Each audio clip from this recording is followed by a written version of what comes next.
Mına bugün bayagıda эле tabiatка чыгып алып bir söz kıla turgan mesele da. Эми өткөндөрдө мына ар кандай пикирлер пайда боло баштады биздин алакандай мамлекетте дагы. Анан биз деле канча жылдан бери мен маселен бийликти анан ушу төрөлөрдү сындап келдик. Эми сындап этегимде эки болгон жок мындай тамаша менен айткандачы. Анан элибиз дагы оңолуп кеткен жок.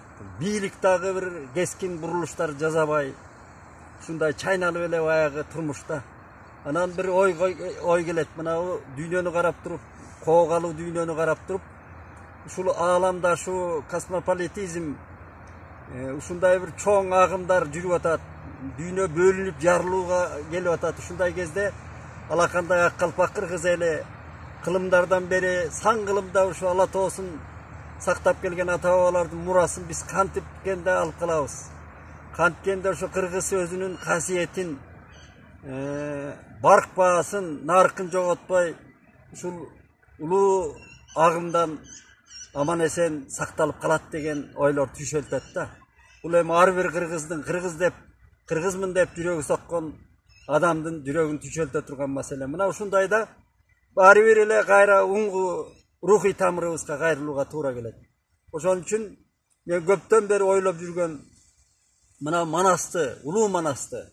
Эми биздин Манас Улуу Айтматов жазгандай байыркы кыргыздардын рухий туу чокусу деп Орозбаковдун вариантында ошону жарык көргөндө 70-жылдары жарыкка чыгарганда жазган кайран киши. Ошол биздин рухтун туу чокусу Улуу Манас эпосу, эпос жөнүндө болуп атат. Эми бул жөн эле эпос деп айтылып калган. Бул тарыхый эпос дей элем да мен. Тарыхый эпос. Ошо өзөгүндө катмарланган доорлордун көчмөн цивилизациясынын башында турган кыргыз элинин бай урухка бай урух кенчине эгедер кыргыз элинин тарыхы ошол жашоо маңызы жатат. Ошол Манасты канткенде эми мына балдарыбызга эне тилин башканы кой эне тилин унутуп бараткан балдарыбызга канткенде ушу Манасты үйрөтө алабыз, окута алабыз деген маселе чыгат. Ошондо мына биздин азыркы окутуп аткан окуу китептердин кемчиликтери жөнүндө абдан эле көп айтып атышат адистер. Баягы Советтер Союзунун ыкмасы, албетте Советтер Союзунун билим берүү ыкмасы жакшы болгон. Ошондон кыргыз эли да бир билимге кайсы бир деңгээлде эгедер болдук, маданиятка эгедер болдук, аны таанууга болбойт. Бирок 21-кылым келип, азыр жанагыдай дүйнөнүн шарапаты башкача жака бурулуп, башка нукка кетип атат. Интернет заманы. Ушундай кездерде балдарга кантип ушу Манасты жеткиребиз? Анан Манас аркылуу калган биздин урук дүйнөбүздү балдарга калтырабыз деген ой. Ошондон эле Улуу Манас сабактары деген, Манас тарыхый эпосунун сабактары деген өз билгенибизди ушу мобилдүү айтканга аракет кылалы. Мүмкүн ошо балдарыбызга, урпактарыбызга таасир этет деген бир изги ойдон ушуну айталы деп чечтим да. Анан кийин эми ушуну көргөн туугандар, жердештер, кыргыздар балдарына көрсөтсө, окутса, ушуну карап койгулачы деп бир өзүлөрү дагы караса, мына чоң эле кишилер, интеллигенциялардын арасында деле, интеллигенциянын катарында деле ушу Манас жомок, Манас болгонбу же болгон эмеспи дегендей бир дөөдүр суроолорду берген кишилер бар да. Эми Манас болбосо, Манас өзү тарыхый инсан, тарыхый баатыр, тарыхты камтыбаса бизге жетет беле бул. Канча кылымдарды караткан. Улуу Карасаев айткандай, мына ошо кишинин 90 жашында мен интервью алдым эле. Ай балдар, булар шашып атат деген балам. 1000 жылдык деп. Манастын доору 2000 жылдыктарда жатат. Барысбектен ары жатат. Мухаммед пайгамбардан ары жатат деп айткан. Ошон үчүн Манастын метрикасын изилдейм. Метрикасын жазып аткандарга айтарым. Манастын метрикасын изилдеп кереги жок. Манас кыргыз деген сөз. Кыргыз менен жаралган. Кыргыздын канжаны, урааны. Мына эле кечээкү Ормонхан Кенесары менен беттешкенде Манас айтып баштаткан жери бар. Муну ошол Сагынбайдын поэмасында турат. Ибраим Абдрахманов жазып кеткен. Калган уруштардын баарында ушу Манас айтылган. Кыргыз тентигенде да Манас айткан, ошого төтө кылган. ошентип сакталып келген эл. Анан эми улуу Манас сабактары мынабу баштаганда эле бул эми көчмөн доорулордун театры болгон Манас. Ошол сан кылымдардын манасчылары өзүлөрүнүн билгениндей, өзүлөрүнүн кошмосун албетте. Ал Манасчы деген илгерки мына акыркы Саякбай магиканы ошо көчмөн турмуштун акыркы урук дүйнөсүнүн магиканы Саякбай абабыз бизге Манасты таштап кетти. Ошол андан мурунку манасчылар Улуу Айтматов айткандай андан да зор манасчылар өттү да. Ошолордун баары төкмө, чыгармачыл өнөр адамдары болгон. Ошолор өзүнүн кыялын, фантазиясын, өзүнүн үмүтүн бардыгын ошол Манаска кошуп келген. Жана Улуу Дарыя, Нарын дарыясы Сыр дарыяга айланып Арал деңизине кезинде кошуп тургандай, ошого кошмо суулар кошкондой манасчылар ошондой Улуу Дарыяга Манаска кошуп келген да. Эми бирок ошол Манастын кайсы вариантын окубагынын, кайсы вариантын карабагынын мен баарын эле көбүн карап чыккам. Жусуп Мамай, тиги бу манасчылардын баарын эле карадым да. Ошонун өзөгүндө сюжет бир эле. Ошону жумгактап, бүкүлү айтып ортого салганда кыскайтып, балдарга жеткирүүнүн бир сабактарын айталы деп атпайбызбы? Ошондо мынабу исламдын 5 түркүгү бар деп айтылат да. Ыймандан ажылыкка чейин 5 түркүгү. Ошо сыяктуу Манас эпосу да кыргыздар үчүн ошондой касиеттүү ыйык өнөр Манас. Чыгарма Осеки элдин чыгармасы шедеври. Ошо Манастын дагы 8 түркүккө бөлүмгө бөлсө болот да. Ошолорду мен мындай бөлдүм эле. Мынабу Манас сабактары. Биринчи түркүк бөлүмү Алоокенин Эсенкан, ошо кездеги Кытайдын падышасы Эсенкандын буйругу менен Алооке колбашчынын ошондо эле айтылат кылкылдаган көп Кытай деп. Кылкылдаган көп Кытайдын колу келип, мынабу Алооке баш болуп анан Ала тоо анжанда кыргыздар чапты дейт. Ошо Памир тетиги Сарыколдоо кыргыздардан өдө. Себеби ошо Манастын өзүндө айтылып турат. Ошо чапканда биягы Ногойдун балдары бөлүнүп көрүнгөн жакка айдалганда кыргыздар андaalап биригетти Урумга, биригетти Кырымга, биригетти Эренге, биригетти түшүп кетти Теренге деп айтылат. Ошондо тетиги Сарыколдого ак балта кошо айдалып Жакыптын 40 үйлүү кыргыз менен тиги Алтайга айдалып кетип атат. Мына ошол Алоокенин чапкыны биринчи бөлүгү түркүк. Экинчи Манасты Манас кылып турган ошол Алтайдан тентиген кыргыздардын, аз үйлүү кыргыздардын арасындагы Жакыптын зарынан, баласыз Жакыптын, жалпы эле кыргыз элинин зарынан анан Манас жаралып атат. Манас төрөлүп атат. Манастын төрөлүшү жана балалык чагы деген экинчи түркүк бөлүм. Үчүнчү Манастын хан шайланышы. Адегенде Кыркчоро жана балдардын тамашасы менен хан шайланып ээн жерден. Анан кийин эрезеге жеткенде ошол өспүрүм курактан өтүп жигит куракка баратканда ошол кездерде Манас хан шайланып атат. Ошол Алтайдагы ошол сүргүндө жүргөн кыргыздар эмес, жалаң эле кыргыздар эмес, ошондо Кыпчак уруулары, мына ак балта тетиги Нойгуттар тиги Памырдан келген. Анан Калмактын ичинде жүргөн ошол Калмактын төрөлөрүнөн кордук көргөндөр, мына Казак Айдаркан Эргөкчө. Ушул жалпы жанагы курама жийип журт кылдым деген ошондон. Ошондон анан хан шайланып атат Манас. Бул үчүнчү түркүк бөлүм. Төртүнчү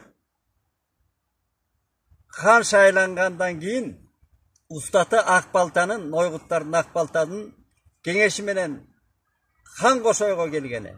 Мынабы Ала тоодон жалгыз качпай калган, ат башыны жердеген, Кошой коргонду ээлеген, курган ошону, Чечтөбөдө чечим чыгарган хан Кошойго келип атат. Ошо хан Кошой абакеси ошо улак тартып тосуп алган эпизод бар. Ошол хан Кошойго келгени өзүнчө төртүнчү түркүк бөлүм. Бешинчи Кошойдун кеңеши менен кийин Алтайдан ошол көчүп атат. Бүт сүрүп Алтайдан кабар берип анан тентиген кыргыздар жанагынча эл курама эл көчүп Ала тоогуну көздөй бет алып анан Каркырадан Кошой хан тосуп алып анан Кошойдун кеңеши менен кыскартып айтканда жер ортосу талас деп таласты жер деп атат да. ordo kılıp atat. Mına oşol jeri mınabınday сүрөттөлөt. Manastın özünde.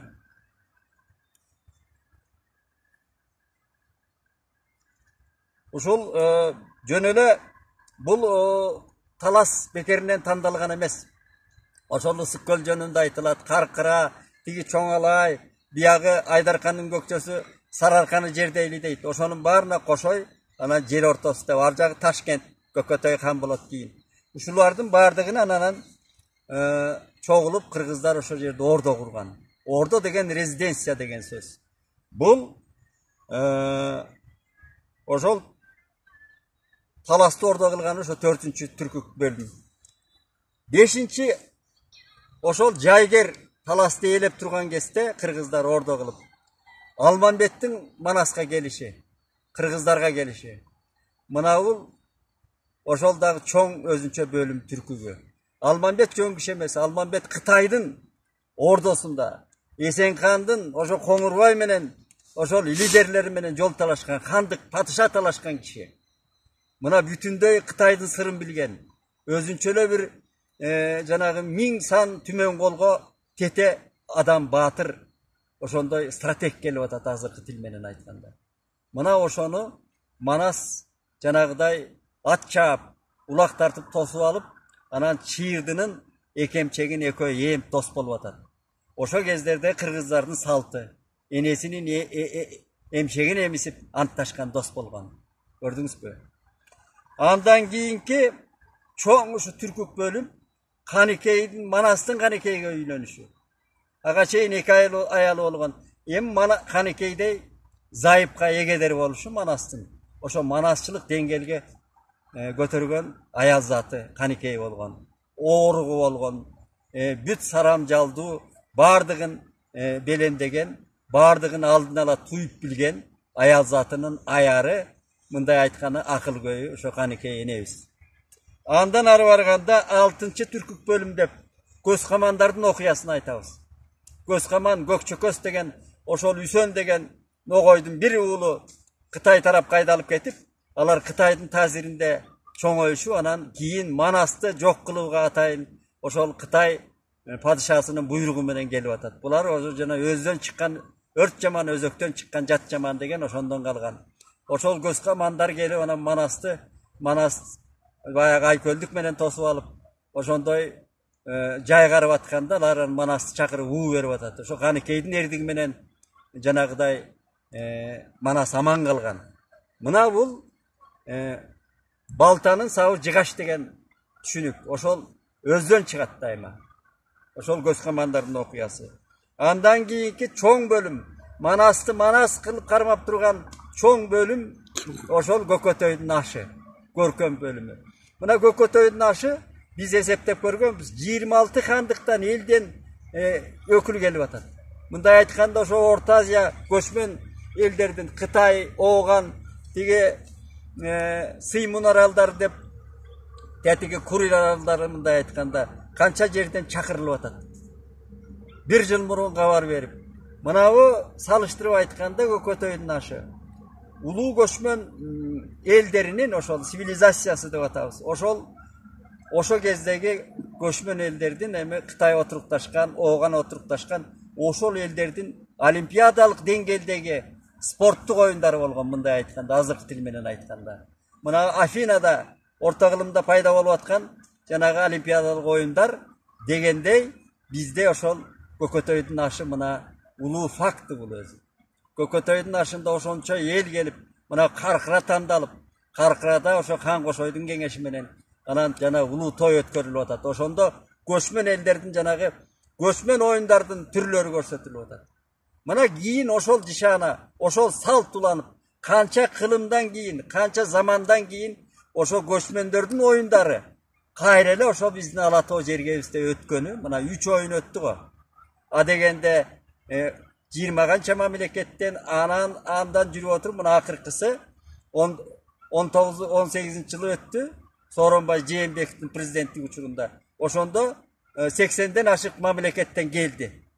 Öküldör, sportçular geldi. Emne degen çoğ iyilikler menen öttü. Bul göçmenler oyunlarını özünçe gep kılabız kiyinde. Mına Gökötöydün aşı. Анан акыркы мына 8-ci Türkük bölümü Çoң Казат. Манаста şu Çoң Казат. Ең бұл кульминациялык чокусу чыгарманын, улуу театрдын. Ошол Çoң Казат бұл бизге чоң сабак боло турган бөлүм өзү. Ошол Алмамбеттин кеңеши менен Кытайды өзүнүн жеринде, ордосунда талкалайбыз деп барып анан ошол Çoң Казат эмне деген айтып атат, ошол тиги кыргызчалдын айтканы бар. Кызыл адырмак бел ашып, тоо көрөлүк экенбиз. Кырчылдашып, согушуп, жоо көрөлүк экенбиз деп атат. Мына ошондо эле итчер, битчер көп Кытай, кылкылдаган көп Кытай, кайнатылуу шору бар, касылуу жаткан ору бар деген ошо Кытайга барып кабылып, анан 40 шоронун канчасынан айрылып, Алмамбек, Чубак, Сыргак баатырлардан, Аккуладан айрылып, Манас анан жарадар болуп келип, анан дүйнөдөн кайтып атат Манас бабабыз. Бул өзүнчө ошол Çoң Казат менен баскынчылыктын сабагы жатат бу жерде. Көп нерселер. Эми жумгактап айтканда ушу эмки сабагыбыз жанагы бөлүмдөр боюнча айтылат. Ушу улуу Манасыбызга кайрылып, урухубузга кайрылып, жанагыдай бир элибизди сактап, бир алдыга жылдыруунун бир тамырын издейли деген сөз да.